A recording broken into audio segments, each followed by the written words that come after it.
IMF څه شی دی؟ تاسو به اورېدلي وي چې پاکستان د IMF نه قرضه غواړي یا IMF پاکستان ته قرضه ورکه. اوس IMF پاکستان ته قرضه ولې ورکوي؟ IMF څه شی دی؟ دې حوالې سره در سره مکمل معلومات شریکوم. ویډیو مکمل وګورئ او مخکې ملګرو سره ضرور شریکه کوئ. IMF مطلب د انټرنیشنل مانیټري فنډ. IMF داسې کار کوي څنګه چې یو بینک کار کوي. بینک څه وي؟ بینک کې خلک پیسې جمع کوي، کنه د خلکو څه سیوینګ وي، د خلکو څه پیسې وي کور کې نه کېدي، بینک کې جمع کوي.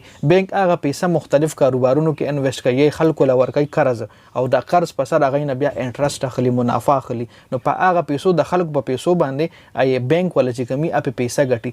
دغه رنګ IMF یو ډپارټمنټ چې هغې کې د دنیا تقریبا 190 ملکونو حصه ایښتلې ده. د هغې ملکونو په شراکت باندې دغه IMF جوړ شوی دی. اوس 190 ملکونه په دغه IMF کې پیسه نه کېدي، زیات تر پیسه چې پکې کومه ده یورپین کنټري او امریکا کې دي. اوس په تاسو دا سوچ کوئ چې پاکستان سره دومره پیسه کم ده خو IMF کې پیسه نه کېدي، نو ولې IMF پاکستان ته قرضه ورکوي؟ IMF دې دپاره جوړ شوی د ګوره د ټولو ملکونو کې تاسو چېرې اکانمي وګورئ، اکانمي د ټولو ملکونو یو بل سره کنیکټډ ده.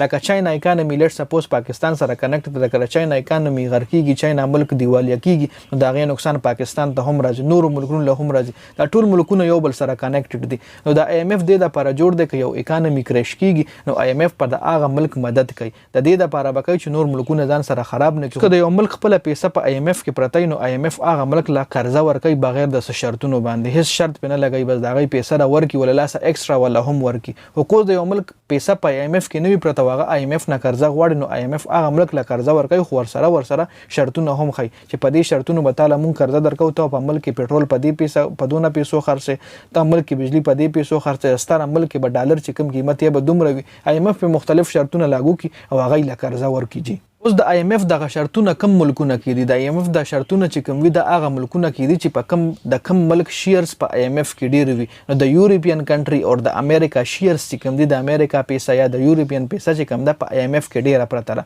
نو IMF والا بیا د هغه ملکونو خبره هم مني، د هغه ملکونو شرطونه مني. اوس لکه پاکستان ته چې IMF والا لون ورکوي نو امریکا والا وایي صحیح د لون ورکه، خو په دای باندې دا شرطونه ولګو. یورپین کنټري والا وایي صحیح د دونه قرضه ورکه، خو دا شرطونه پې ولګو چې دای ملک به پټرول په دې قیمتي، مطلب ډالر به په دې قیمتي، هر څه ولو وایي. د هغه شرطونو په بنا باندې بیا پاکستان هغې نه قرضه والي او هغه شرطونه بیا پاکستان په هر حال کې مني. که چېرې IMF ولو وایي چې ته به فلاني ملک سره جګړه نه کوې، که فلاني ملک تا سره جګړه کوي خو ته به ورله څه نه وایې. لکه لیټ سپوز زه به له مثال هسې درکړم، که چېرې IMF پاکستان له قرضه ورکوي او ورله وایي چې ته به انډیا سره جګړه نه کوې یا د کشمیر کار کې مداخلت نه کوې، نو پاکستان به بالکل نه کوي، ځکه پاکستان محتاج دی د IMF او د IMF بلا قرضه ده په پاکستان باندې.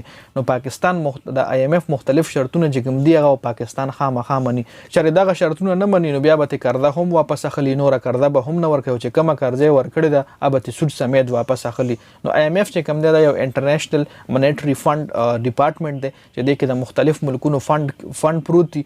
هغه یې بیا خپل اکانومي چې کله کریش کېږي د خپل مفادو دپاره یوز کوي او هغه خلکو له هم قرضه ورکوي چې کومو خلکو پکې پیسه نه وي پرته، خو هغه خلک بیا دغه خلک یوز کوي. مطلب امریکا یورپین کنټري پاکستان له قرضه ورکوي، خو هغه بیا په مختلف طریقو سره استعمالوي. پاکستان ملک یا افغانستان یا انډیا دی له قرضه میلاویږي، دی پکې پیسه نه وي پرته، دی له قرضه میلاویږي، خو بیا پې هغوی خپل شرایط کېدي چې ته به دا شرطونه کوې، دې ملک سره به تجارت کوې، دې ملک سره به نه کوې، دغه ملک سره به ناسته پاسته کوې، دې ملک سره به نه کوې، دې ملک سره به جګړه کوې، دې ملک سره به نه کوې، مختلف هر قسم شرطونه او بیا پاکستان خامخا مني. نو دا IMF حوالې سره شړ غوندې معلومات ما کله کړی او ما تاسو سره هم شریک کړم. نو د ویډیو کتلو زیاته مننه. ویډیو مخکې ملګرو سره شریک کړئ. جنید خان افیشل چینل هم سبسکرایب کړئ، پیج هم لایک کړئ. والسلام.